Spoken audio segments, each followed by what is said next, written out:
विहा जेव्हा आजारी असते ना, तेव्हा ती काहीच खात नाही. पण एक आईचं हृदय असतं, ते कधीच आहार मानत नाही. म्हणून मी तिला दरवेळी काहीतरी नवीन-नवीन ट्राय करून देत असते, की म्हणजे पोरीने 2 घास तरी व्यवस्थित खाल्ले पाहिजे, हे नाही तर ते. म्हणून मी आज तिला बनवून देते पत्ताकोबीचे कटलेट, जे की खूप सिंपल आहे. पत्ताकोबी बारीक छान अशी कट करून घेतली. त्यामध्ये कांदा, शिमला मिरची, गाजर आणि आवडीचे थोडे बेसिक मसाले आणि त्याला थोड्या तेलामध्ये छान असे क्रिस्पी करून घ्यायचे. म्हणजे आता एवढं मी तिच्यासाठी केलं, पण यातले फक्त 2 खाल्ले. म्हणजे चला माझं समाधान बऱ्यापैकी वाटलं, म्हणजे पोरगीने काहीतरी खाल्लं. त्यानंतर जेवण बनवायला घेतलं आणि आंबे बरेच दिवसापासून घरात आणून पडले होते, पण त्याचा रसच बनवला नव्हता.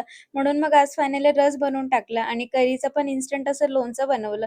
आणि आता सध्या असं होतंय ना, गरमीमुळे जेवण करायची इच्छाच होत नाही. थोडंफार तोंडी लावायला काहीतरी असलं की बरं वाटतं. म्हणजे किती पण छान जेवण बनवलं ना, तरी पण जेवण करायची इच्छा होत नाही. नुसतं पाणी प्यावंसं वाटतं आणि पाणी पिल्यानंतरच जरा बरं वाटतं.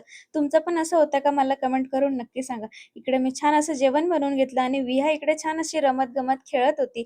चला तर मग असा होता माझा दिवस. भेटूया नेक्स्ट व्हिडिओमध्ये. बाय. काळजी घ्या.